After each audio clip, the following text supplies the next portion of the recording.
one of the most quietly painful experiences we can go through is to be ignored, is to be not noticed, is to feel not seen.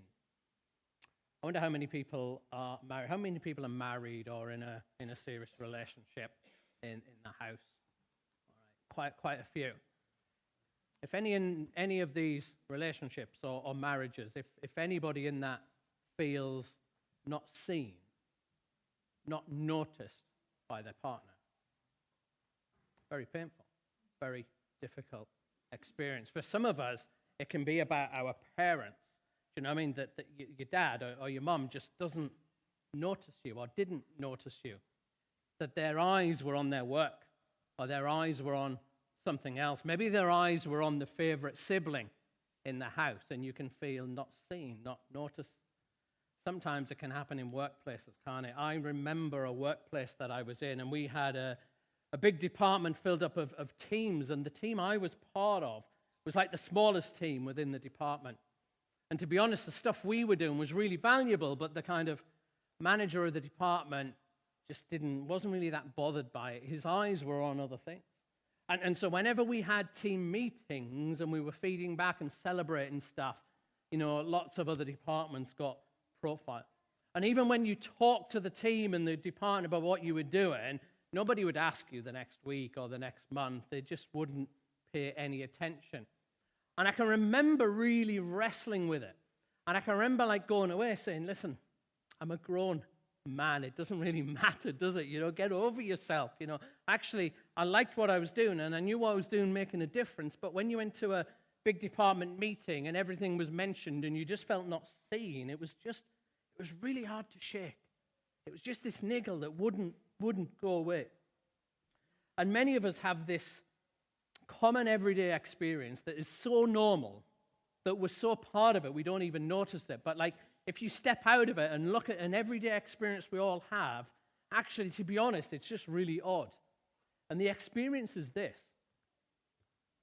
You post something online, on TikTok, on Instagram, Facebook, whatever generation you are, you post it on your platform of choice. And lots of people see it and lots of people like it, and you feel a bit better about your day. Some of those people you've never met in real life. Some of those people you didn't even like at school and you've never seen it. But if the numbers are lots of people saw it, you just feel a bit better about yourself. And, you don't say out this loud, do you? Because we're all cool and together, etc. But when you post something online and everybody ignores it, you just feel a little bit deflated. And it's crazy, isn't it? We can kind of laugh at that when you think about it.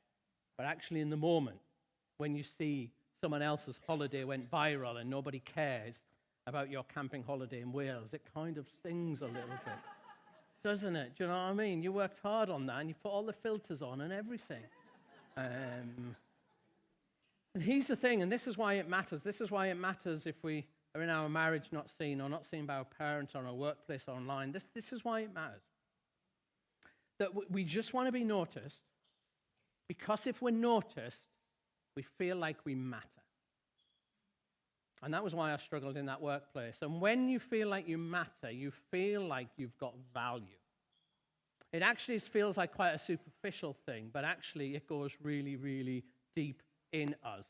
And there is internet companies and there's big businesses selling you clothes that'll get you noticed, selling you gadgets that'll get you noticed, selling you houses and cars that'll get noticed. There's people that pay a lot of money to help you solve the wound.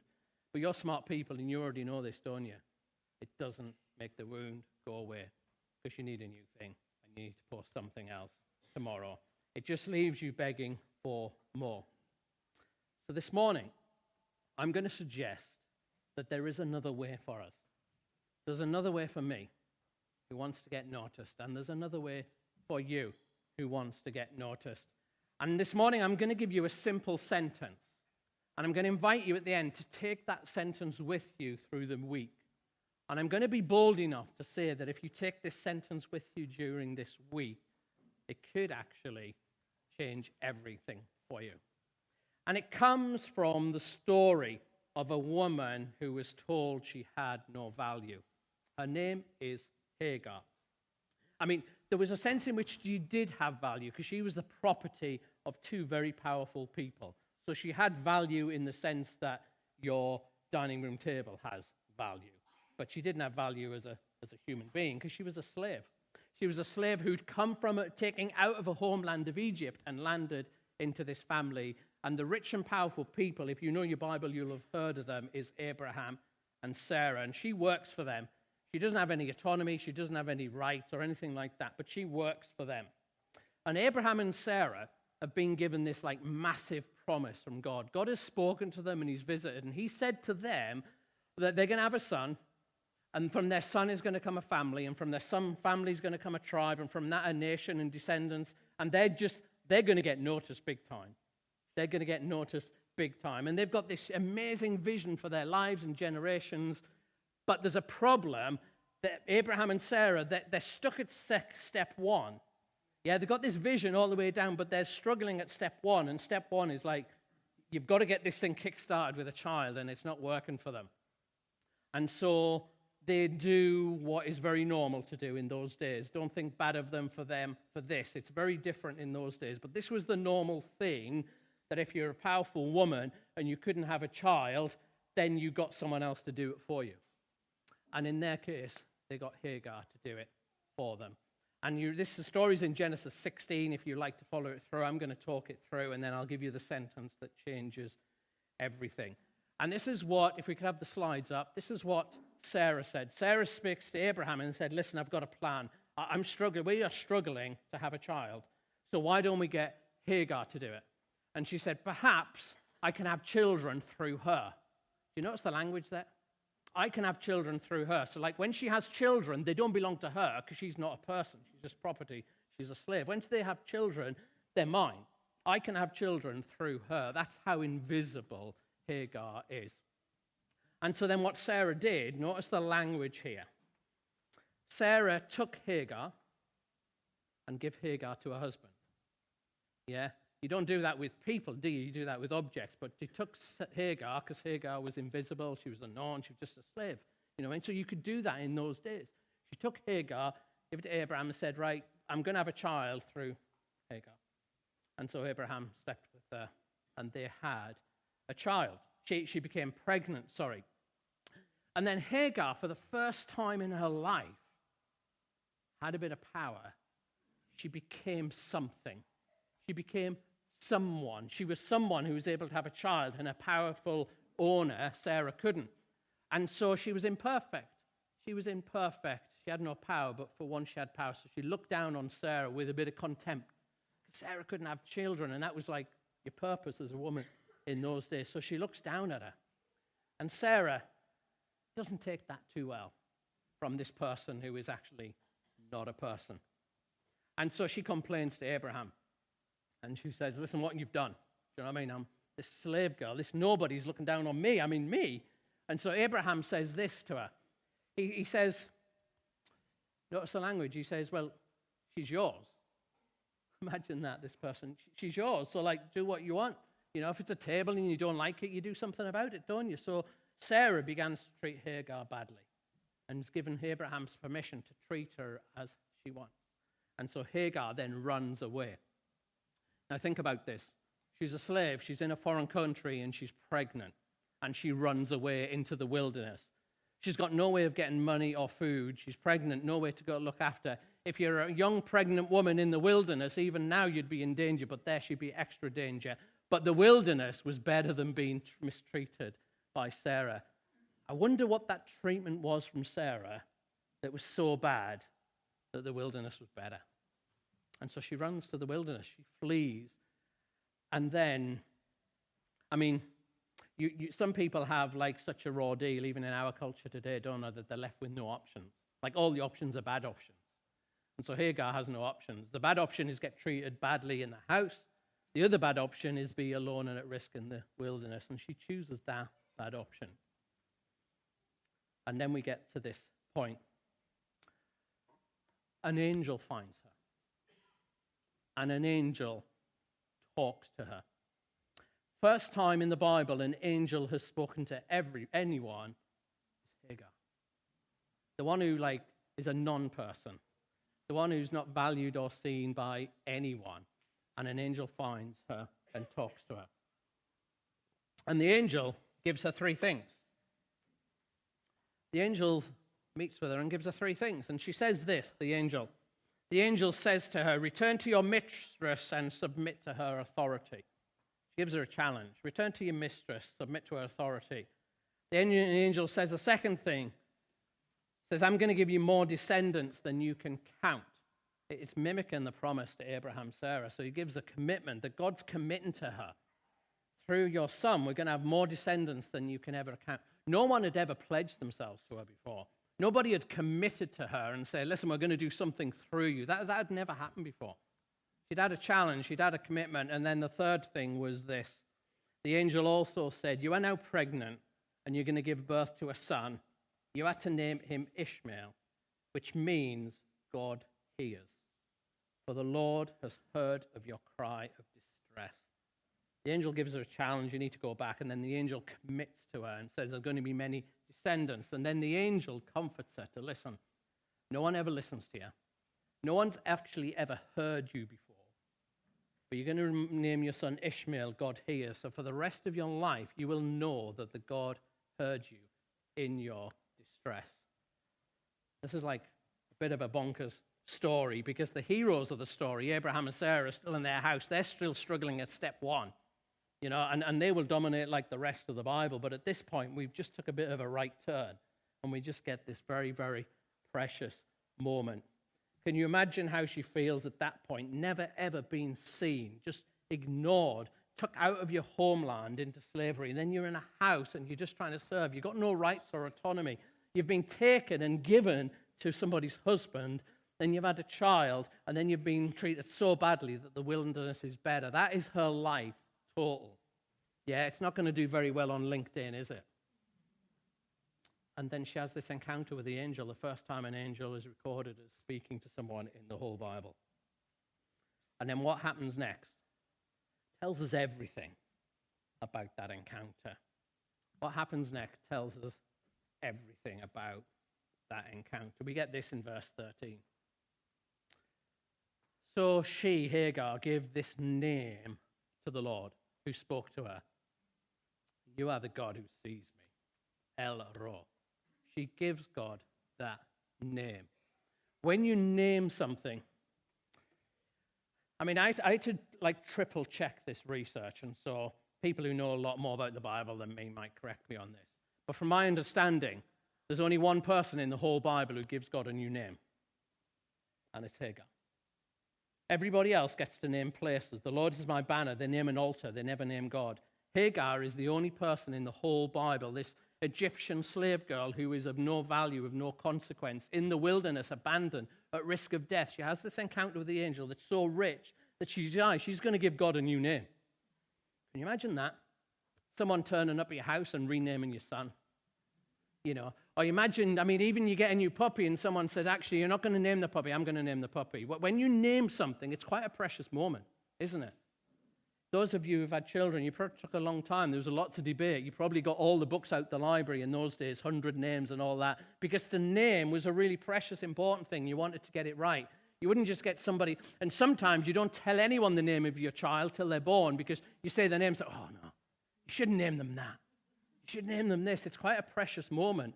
And she's had such an encounter with God that she's the only one in the whole Bible who gets to name God. And the name she chooses is this. El Roi, you're the God who sees me. And then it says this. It said, I've now seen the one who sees me. I've seen the one who sees me. You'll know in the rest of the Bible, people like Moses get told you can't see God. And he's a slave girl saying, yeah, we did that years ago, Been there, done that. That God, the one that gets ignored by anyone else, and God somehow gives her this encounter in the dark place, in the wilderness, of someone who's a property of someone else, someone of ultimate value got revealed. And we're thinking about these stories that are in the Old Testament, and then we're thinking what about Jesus? How does that reflect on Jesus? And I just love the stories of Jesus. And when you read the stories of Jesus, he just has this ability that shines through to see people. Do you know what I mean? And he seems to be around lots of powerful people who don't see people. So like there's a moment where a woman gets caught in adultery, and she gets dragged by all the men, all the powerful people, to Jesus, and says, he's this woman, she's committed adultery, so therefore we should stone her. You know, we haven't brought the man into the situation, because you don't do that, you know, when you're men and you're abusing your position in society. And they're very, very powerful people, and they put Jesus on the spot, all gathered around looking at him, said, she deserves to be stoned. Should we stone her? What does Jesus do in the moment? And he draws in the sand. And it annoys us because it never tells us what he drew or what he wrote. But that's not the point, what he wrote. What he has drew in is he's drawn everybody's attention away from the woman's sin, because they're not looking at the woman as an individual created by God. All they see is a sinner. All they see is flaws. All they see is problems. And he draws in the sand so everybody could look at him. And he draws all their hatred and all their anger. Religious people get very angry. Draws it all on himself. And he says, you're right, you should probably stone her. You know, so like if you've not done any sin, you can go ahead. And one by one they go. And then he looks at her. And he sees her. And he says, is there nobody left? You know, where have all these powerful men gone who want to abuse you in the name of religion? And he sees her. She said, there's nobody here to judge me. And he's just like, well, off you go then and change your life. You know, it's not good for you. Change your life. Go and live differently. And out of that grace, she lives differently because it's seed. But like God, Jesus doesn't just see like the vulnerable. Some of us love it when the disadvantaged and the discriminated again, and Jesus loves those people. And some of us have a heart for that, and we love that. And then Jesus messes with our heads because he goes to the powerful, corrupt people who some of us want to rage against, and we want to campaign, and all that can be good stuff. But then when you've got corrupt, powerful people, Jesus sees them too. Zacchaeus, very corrupt rich man. All right? You wouldn't like Zacchaeus. You know, he's abusing his power. Lots of people, lots of rich people in our country abuse their power, and it can wind some of us up. And Zacchaeus is like that. But he wants to see Jesus. And as Jesus is passing, this is what the text says. Zacchaeus is in a tree, and the text says what? That Jesus raged against the injustice of the world. It's Jesus, he looked up. Zacchaeus.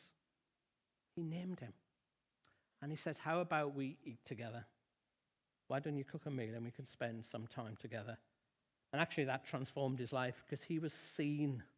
Not seen in all his corruptness, not seen just in terms of how he needed to change his life. I mean, obviously God sees that. Jesus sees that. He does challenge people to see their life. But his starting point is he sees them as a human being. He sees who they are. And when Jesus looks at you, he sees you. He doesn't see the color of your skin. He doesn't see the flaws. He doesn't see what your dad said about you. He doesn't see your pain and your regrets and your embarrassment. He doesn't see all those things that make you feel not good enough. Actually, he sees you as a human being that he loves, that he created, that he would die for. He would die for you. That's how much he sees you, someone immense value. Andrew Vickers, he's walking past this skip. And he walks past this skip and he glances in it and he sees this box of comics just thrown away. And he quite likes comics. And he said, well, it's a shame to throw them all away. And he gets them out of the skip. And he looks at them and he's like, it'd be a shame just to get rid of these. And he's like, I know what I'll do. I'll honor them. I'll make a sculpture. And so he takes them and he turns them into paper mache and he decides to make an image. And he calls it Paperboy. Loads of papers made into a boy. And he had fun doing it. And he's like, what am I going to do now? And he's got it in his garage. And there's a local exhibition. And he's like, oh, I wonder if they want it. I quite had fun doing it. Maybe someone else might look at it. So he donates it to the exhibition. And it's labeled Paperboy. Sculpture of a boy made out of lots of comics. When people come and some look at it and quite like, some ignore it, etc. Until Steve comes along. Steve Ayres. Steve Ayres, he loves comics as well. He's a bit of an expert on comics, in fact. And so he pays close attention to which comics are on Paperboy. He doesn't just glance. He looks round, and he's looking at the front and back and admiring all the different comics. Oh, it's that one, that one. And then he gets to the front leg on the right, and he can't believe it. And he bends closer and closer, and he realizes it's first edition of Avengers comic, the first ever one. It's worth tens of thousands of pounds, and it's paper mache on Paperboy. And he looks and he sees some other key ones, and he realizes that this Paperboy in front of him is made up of paper that's worth tens and tens of thousands of pounds. He does some calculations. This made me laugh. If he'd made it out of Italian marble, it would have been cheaper. True. And he made out. Everyone else looked, and it's just some old comics. It was quite nice. Just some old comics.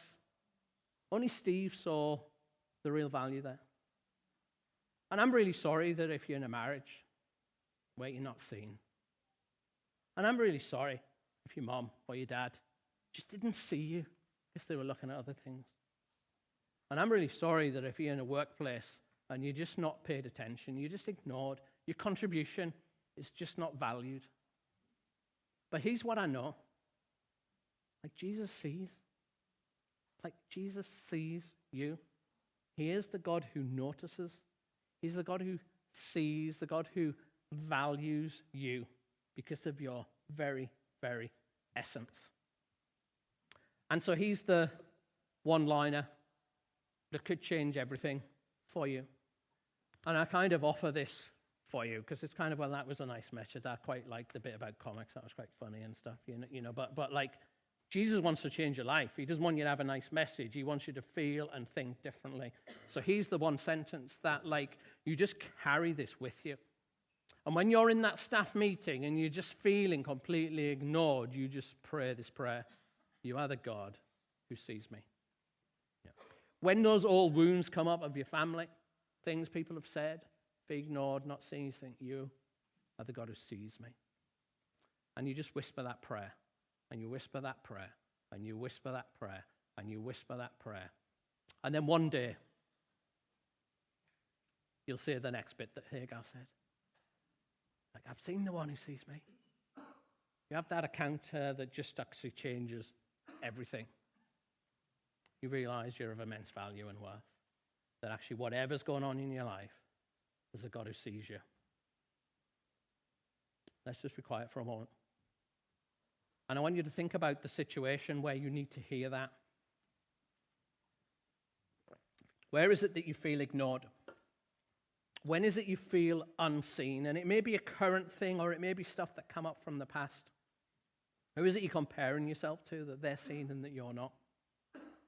Imagine that situation right now.